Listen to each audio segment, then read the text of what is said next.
செய்தியாளர்கள்லாம் வந்து இந்த பாதிக்கப்பட்ட நபர்கள் கிட்ட வந்து கேக்குறாங்க, அஜித்குமார் வழக்கை நீங்க எப்படி பாக்குறீங்க இந்த நிகிதா அவர்கள் மூலியமாக அப்படின்னு சொல்லிட்டு கேட்கும்போது, இந்த குடும்பம் பெரிய ஃப்ராடு குடும்பம், பணத்துக்காக என்ன வேணா பண்ணுவாங்க, கண்டிப்பா அந்த பையன் நகையை எடுத்திருக்க மாட்டான்னு நாங்க நினைக்கிறோம். அவ்வளவு எளிதாலாம் வந்து அவங்க நகையை வந்து கார்ல வச்சுட்டுலாம் போயிட மாட்டாங்க. பணம் நகைக்கு அலையிற குடும்பம் அவங்க.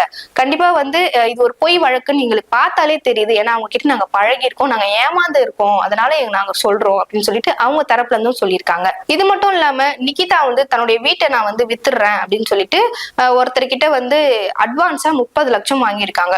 அந்த 30 லட்சமும் வாங்கிட்டு இன்னும் வீடோட பத்திரமோ எதுவுமே தராம அவங்க திருப்பியும் தலைமறை வாங்கியிருக்காங்கன்னு சொல்லிட்டு ஒரு தகவல் வந்து நமக்கு வெளியாயிருக்கு. இப்படி குடும்பமா சேர்ந்துட்டு பணத்துக்காக நிறைய பேரை வந்து இவங்க ஏமாத்திருக்காங்க. நமக்கு ஒரு கேள்வி வரலாம், ஒருத்தர் ஏமாறலாம், 2 பேர் ஏமாறலாம், எதுக்காக வந்து இவ்வளவு பேர் வந்து கோடிக்கணக்குல வந்து பணத்தை குத்து ஏமாறுறாங்க இந்த கவர்மெண்ட் வேலைக்காக அப்படின்னு சொல்லிட்டு நமக்கே ஒரு கேள்வி வரலாம்ல. இவங்க ஒரு ஒரு நம்பிக்கையின் அடிப்படையில ஒரு மோசடி செஞ்சிருக்காங்க. என்ன நம்பிக்கையின் அடிப்படைனா,